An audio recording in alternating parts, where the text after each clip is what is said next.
Hello, welcome back to the channel. Today I'm going to be sharing 5 new tips to practice minimalism on a shoestring budget. First of all, I just want to quickly preamble this by saying that there have been many decluttering videos where I'm listing off ideas of things to declutter, where almost always somebody will pop in and say that they don't have enough money to be able to declutter X, Y, and Z, or that minimalism is for like wealthy or middle class people and that they just can't afford to live that type of a lifestyle. So today, I want to share how you can save so much money while practicing a minimalist lifestyle, even if you're on like a super shoestring budget. Let's dive in. Number 1 is to return and course correct. If you buy something, like even small things that are like $10 or less, if you buy something and it doesn't work out, don't just shove it in a drawer, saying, well, they'll get used eventually, or we'll find some purpose for them. That's my favorite. We'll find something to do with them. And we all know what that means. It means it's going to end up in a drawer or a cabinet, or maybe shoved against a shelf somewhere because you don't really have a purpose for it. Or, whatever, it was only under $10, so you just shove it away. Not only is that like adding clutter to your home of something that you're clearly not going to use and probably are going to have to go buy a replacement for, so then you have 2 of them, but you're also just wasting so much money. Like that tallies up. My mom is probably the worst at this. Love you, Mom. She's the worst at not wanting to return things because they live in a really small town in Southeast Texas. And so it's like a little bit of a journey to return things in the town that they live in, and a little bit of a process. Like you have to get out and, take special actions with a locker. But because of those extra steps, she just doesn't want to mess with it. She doesn't want to do it. It's even happened with blinds. I was there helping them to put up blinds, and the Amazon order came with this extra set of blinds. And she's like, well, we'll find something to do with them. I'm like, these are blinds. They're like measured to go on these specific windows. We should return these. We don't just hold on to things like that. But a lot of people do that. I am very quick to return, to the point to where Matt's like, I hope that Amazon doesn't cut us off for like returning things that don't work. But if I order something, even that's like $7.99, if it doesn't work, I will return it. And I'll order something else that does work. That way I don't have all of these tiny little things floating around from drawer to drawer or counter space to counter space that I don't really have a need for. And I'm getting that money back so that I can reinvest it into something that works better for me and my space. Number 2, and this is probably going to ruffle a few feathers, lower your price. If you're selling things, we have this whole endowment effect that I've talked about before, where we tend to overvalue things just because we own them. Or like we feel like we should get the same amount that we paid for something when it was new, especially if they're still selling it for that price new.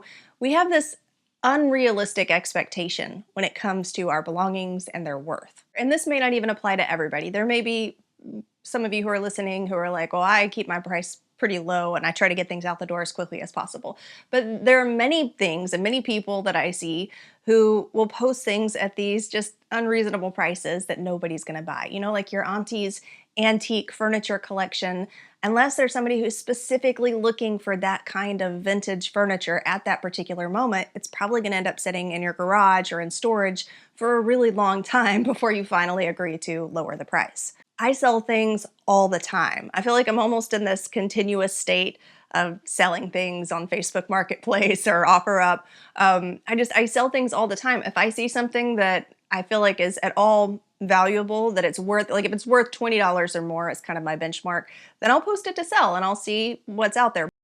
In fact, I just sold a camera last week. And here's the way that I think about it. Anytime I'm posting things, this is kind of what's running through my head. And I'll do research. I'll see what is currently being sold at, if the current model is even still being sold, if there's a new model that's being sold, what it's being sold at, what other people are selling things at on the marketplace that I'm about to post things to. I do a little bit of research, but when it comes to my mindset on pricing things, I look at it as a timeshare, right? So the camera, I got to use it for, let's say 4 years, but I think it was probably more like 10 years. I got to use it in its newest years, right? And let's say that I spent $600 on it.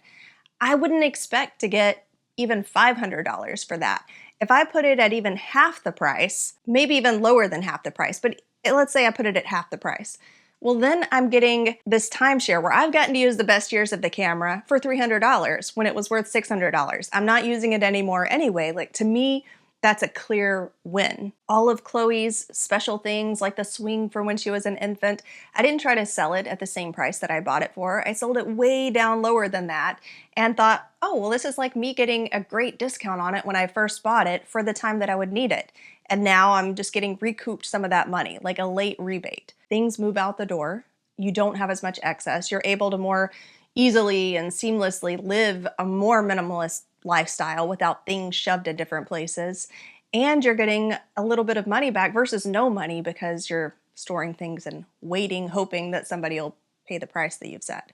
Don't settle. People think that settling makes them savvy, but it's more costly to settle for something you don't like. We waste so much more space and money settling for things that are on sale, oftentimes things that we didn't even think about and weren't even looking for, but especially the things that we really do need and really are looking for. When we settle, well, first of all, if you're just surrounding yourself with all of these things that you've settled for that you don't really like, you're going to have a miserable time in your space. You're not going to love being in that space, and you're losing out on all of the potential benefits and return of investment, energy and time, and all of that stuff that you could be getting from your space just because you chose to take a slightly smaller price tag at that point. And it doesn't mean that you have to spend an exorbitant amount of money or that you can't get things that are on sale. I'm just saying, don't only buy something that you need because it's on sale or because it's the cheapest that you could find at that time, because you're going to regret it later. It's probably not going to last as long. You're going to have to replace it, or you're just going to choose to replace it because you didn't really like it in the first place. And so in the long run, like if you're looking at your finances over the course of, let's say, 5 years, because that's how our wealth builds, is over a long period of time. It's not happening from day to day. So let's look at over the course of 5 years. You buy maybe a living room furniture set that you don't love. You don't even really like it, but it was on sale. It had a really low price tag and you needed some furniture. And so that's what you got. So within like 3 years, well, now you have a little more money to buy something a little nicer. And so you splurge, and together you spent more than you would have over that course of 5 years if you would have just held off, saved your money for a little bit, and gotten the thing that you really wanted the first time around. See what I'm saying? That's not even counting inflation. The price of those things is going to automatically go up over the years. So if you're having to replace it 5 years from now, you're already spending more money. And like, I get that realistically, there are some times that we need certain things and we just don't have the budget at that time to buy something that's more expensive. That's not what I'm saying though. I'm just saying if you can afford to buy something that's also lower budget, but maybe not quite as low budget as the other thing that you're looking for that has the clearance sale price tag on it, but you're going to be happier with the one that's slightly more expensive, not top of the line, go with what's going to make you a little bit happier. Or if you have the ability to just save space for that thing that you really want and not put anything in its place and maybe find some workarounds until you're able to save up and to fill that space with something you want, you're going to find that your budget is healthier and that your space is happier in the long run. Number 4, curate and research.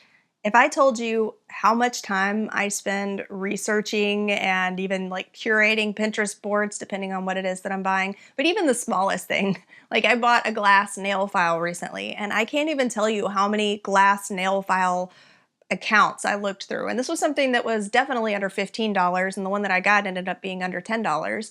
But if you knew how much time I actually spend researching and investigating the things that I buy, well, you'd understand why I don't like shopping very much. It's a time investment more than anything. And I don't have any time to mood board a color scheme. Okay, thank you. Do you have time to mood board a color scheme? Does anyone? No. It's a time investment for me, a lot of times more than it is a financial investment. But that research, that investigation, makes sure that the things that I do get are things that I'm very likely going to like and keep. And that I'm not just frivolously spending my money on things, because if I'm going to take the time to research it, then it's probably worth my money. And number 5 is to follow the instructions. For those of you who don't like reading the manuals or reading the instructions and you just want to jump in there and figure it all out, I used to be that way. But now it's like a part of the unboxing ritual to read through the care instructions. And it's like it adds a little bit more anticipation to using and implementing whatever it is that I just bought that I'm really excited about, to go through all of the instructions and be like, oh, it can do this too. And I'll sit there and have this whole conversation with Matt about it.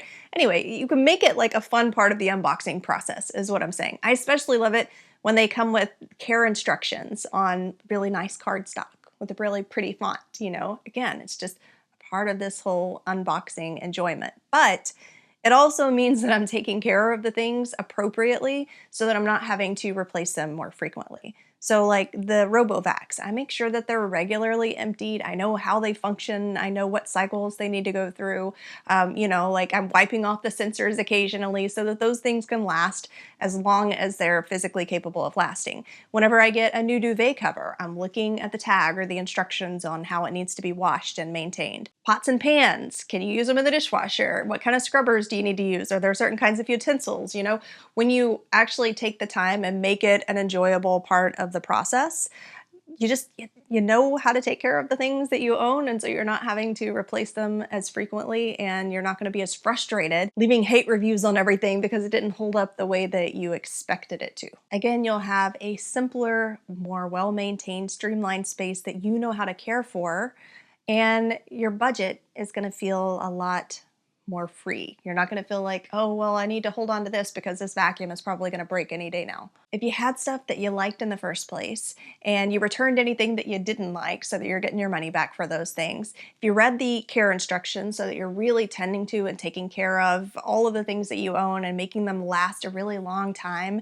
in a pleasantly curated space that you researched and that you know what you have and everything that you have like has a purpose because you curated it there, I mean, your finances could stretch so far. You could keep the things that you currently have in your home that you're enjoying just indefinitely. I mean, sure, eventually some things may break, but it's not going to be a very fast turnover. Talk about a shoestring budget that you can really stretch and make last a really long time. Hopefully you got some inspiration out of this video and you have a plan for really budgeting your finances and budgeting your space in 2025. If you want some help getting started with the space part, I have a free resource library that you can access at miadanielle.com/freebies, FREEBIES, and I'll chat with you next week.